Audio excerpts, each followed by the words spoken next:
जब जब बारसा के ग्रेटेस्ट ट्रायो की बात करी गई है तो MSN का ही नाम आता तुम्हारे दिमाग में। But what if I told you Barca का ग्रेटेस्ट ट्रायो ये 3 जने हैं। They are the founding fathers of the famous La Masia. La Masia did it again, और इस बार तो 17 साल के पाओ कुबार्सी के साथ। जबकि ला मासिया में मेजरली टैलेंट या तो मिडफील्डर होता है या फॉरवर्ड होता है या कभी कभार फुल बैक भी निकल ही आता है। बट सेंटर बैक ला मासिया से आना बहुत ही रेयर ओकेजन है। और तुम हिस्ट्री उठा के देख लो, जेरार्ड पीके और कार्लोस पियोल के अलावा कौन है और जिसको बार्सिलोना के फर्स्ट टीम में इतने चांसेस मिले हैं इतने शुरू से। और रिसेंट टाइम में मीका मार्मोल, चैडी राइट जितने यंग तगड़े डिफेंडर थे बार्सिलोना बी में, जिनका बहुत इंपॉर्टेंट रोल था बार्सिलोना बी में, बट फर्स्ट टाइम में उनको इतने चांसेस मिले ही नहीं। 17 साल के पाओ कुबार्सी ने भाई ऐसा क्या जादू कर दिया कि उसको स्टार्ट पे स्टार्ट मिल रहे हैं, वो भी इतने हाई स्टेक मैचेस में, जबकि हमारे डिफेंस में अच्छी खासी डेप्थ है। क्योंकि भाई ही इज नॉट नॉर्मल। और इस वीडियो के एंड तक मैं प्रूव कर दूंगा कि he is a veteran in disguise. तो जो पाओ की प्रोफाइल है ना, वो है मॉडर्न बॉल प्लेइंग डिफेंडर।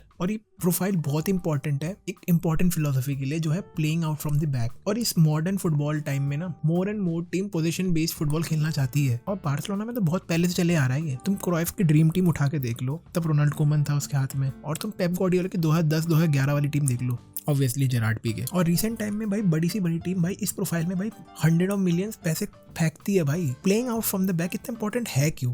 जब टीमें लो ब्लॉक खेलती है तो तुम्हें अपने क्रिएटिव मिडफील्डर को ढूंढना होता है। तो उस प्रोफाइल की जो पासिंग रेंज है, विजन है, वो उसमें तुम्हें हेल्प करती है। और जब टीमें तुम पे चढ़ के आती है ना, उस प्रोफाइल में इतनी कामनेस होती है कि अपने आप पे ट्रस्ट कर सके। इतना वो ब्रेव होता है अपनी पासिंग एबिलिटी में, ताकि वो अपने फ्री मैन को ढूंढ सके। एज क्राइफ फेमसली सेड कि उसका फर्स्ट अटैकर का गोलकीपर होता है। और तुम्हें लगता है कि ये इतना इंपॉर्टेंट नहीं है?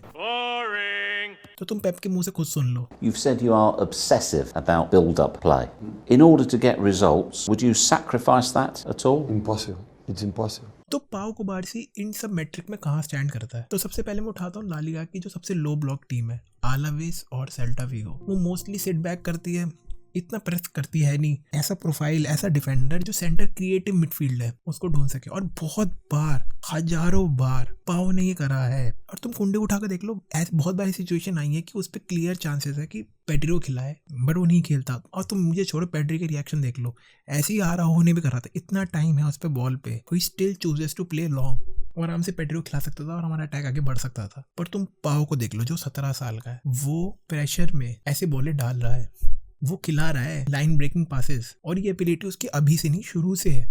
मैं उसको under 17 world cup, under 17 euro से देख रहा हूँ, और उसकी तब भी पासिंग एक्यूरेसी बहुत तगड़ी थी। और he is only defender in the under 17 world cup जिसके सबसे ज्यादा की पासेस है। दूसरी जो सबसे इंपॉर्टेंट चीज है एक बॉल प्लेइंग डिफेंडर के लिए, वो है कि सोकिंग द प्रेशर। और मुझे इससे याद आता है वो वाला मैच जब पाओ कुबार्सी को सब्स्टिट्यूट ला गया था सैन मेमेज में। सैन मेमेज से प्रेशराइज सिचुएशन, वो भी कोपा दिल रे क्वार्टर फाइनल में है ही नहीं। बार्सिलोना का उसका second game as a first team player, और तुम उस सिचुएशन में उतार रहे हो जहाँ पे 2-2 है तुम्हारा स्कोर। निको विलियम्स और इनाकी विलियन अपने टॉप फॉर्म में है, तुम पे चढ़े पड़े हैं। अगर मैं 17 साल को वहां डाल देता तो मैं तो पैंट गीली रहती। पर वो बंदा इस सिचुएशन में ऐसे पासेस खिला रहा है, उसे फर्क नहीं पड़ता कौन आता है। और पाओ कुबार्सी ने अपने मुंह से बोल रखी वाली बात कि वो फ्लिंच नहीं करता। मैं उसके ना पुराने स्काउट रिपोर्ट पढ़ रहा था, उसमें लिखा हुआ था कि जो प्रोफाइल है ना वो जेरार्ड पीके की तरह है। जेरार्ड पीके की तरह उसकी एक्सीलेंट बॉल एबिलिटी है, जो मैं कभी कभार देख पाता हूँ। पर वो फिजिकली इतना ब्रेव नहीं कि हर बार टैकल में जाए, जो कि सच है। वो एंटिसिपेशन में बिलीव करता है, उसकी बॉल रीडिंग स्किल बहुत तगड़ी है।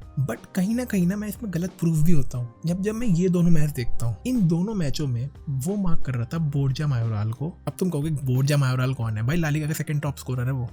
और दूसरा है मायोर्का का वेदांत मुरिकी और सिले लरिन। 194 सेंटीमीटर का है मुरिकी, फिजिकली दानव है दोनों। और गेटाफे तो वो टीम है जो सबसे ज्यादा फाउल वाली टीम है, जो सबसे ज्यादा येलो कार्ड वाली टीम है, सबसे ज्यादा फिजिकली गेम खेलती है। और मायोर्का भी वैसी सी टीम है। इन दोनों मैचेस में कुबार्सी ने स्निफ नहीं करने दिया इन तीनों जनों को, चढ़ चढ़ के बॉल जीत रहा है, इंपॉर्टेंट टाइम पे टैकल मार रहा है। और एंटिसिपेशन इतनी तगड़ी कि पहली सेंस कर लेता है कि डेंजर कहाँ है। उसे नहीं फर्क पड़ता तुम कितने बड़े हो। इससे तो मुझे पता लगता है कि वो फिजिकली डोमिनेंट तो है। और मैं ला लीगा के लास्ट कुछ मैचों में देख चुका हूँ, क्योंकि कुछ मैचों में ला लीगा के इसने टॉप नंबर 9 को इसने फेस करा है। आई नो यागो आसपास ने बाद में गोल कर दिया था, बट मेन बात ये कि वो फियरलेस है, उसे फर्क नहीं पड़ता कौन है आगे। बट इन सबका भी जब बाप आया ना इसके आगे, जो था विक्टर ओशिमेन।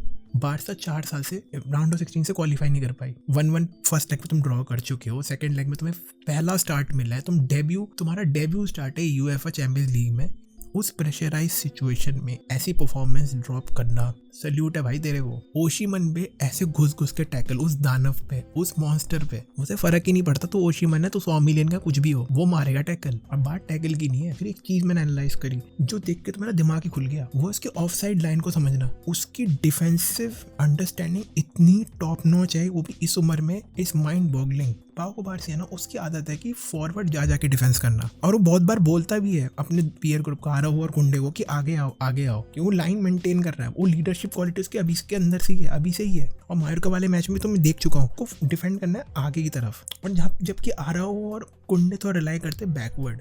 वो फिजिकली डोमिनेंट प्लेयर है, ऐसे एक्सप्लोसिव टाइप के प्लेयर है, उन्हें ऐसे काउंटर रोकना है। और ये चीज़ काम करी है भाई। तुम कितनी बार तुम्हें देखा हो कि बारसा भी कितनी सारी क्लीन शीट रख रही है, क्योंकि भाई ऑफ साइड ट्रैप में फेंक रही है। और विक्टर ओशिमन इस ट्रैप में भाई पड़ा है, वो फंसा है इस जाल में, और तुम उसकी शक्ल देख पा रहे हो, पागल हो चुका था, बावला हो चुका था। और नेपोली वाले मैच में तो मैं क्या बोलूँ भाई, प्रोग्रेसिव पासेस में मैं क्या बोलूँ, ऐसी सिचुएशन में जहाँ पे मोस्टली डिफेंडर ही करेंगे, पीछे खिला देंगे या साइड में खिला देंगे, नहीं भाई वो लॉन्ग खिलाएगा।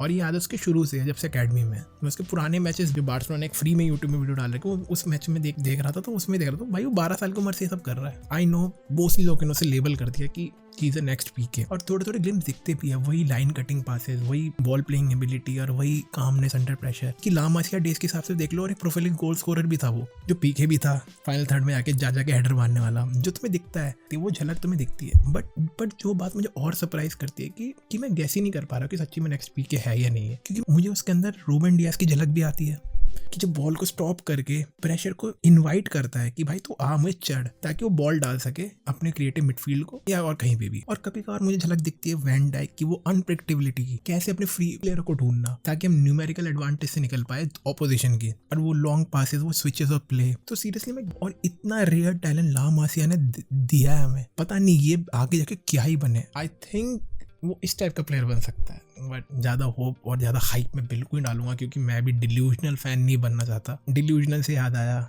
जब मैंने स्पेन का कॉल अप देखा ना, मैं तो दिमाग घूम गया। इट्स अ प्राउड मोमेंट कि उसे यूरो और फ्रेंडली के लिए बुलाया जा रहा है, इतनी अर्ली कॉल अप मिल रहा है, वो भी स्पेन के फर्स्ट टीम में। बट पास्ट जब मैं उठा के देखता हूँ तो मुझे चिंता ही होती है कि कैसे ये अपने प्लेयरों को खत्म सही कर देते हैं। पेड्री, गावी, तो चिंता तो है भाई, क्योंकि ये बार बार तो होगा नहीं कि ला मासिया हर साल एक बहुत ही अल्ट्रा रेयर प्रोफाइल तुम्हें हाथ में ला के दे दे। आई डोंट नो कितने साल बाद हमें ऐसा प्लेयर मिले। Hoping for the great future, और तब तक के लिए भाई विस्कैल बारसा।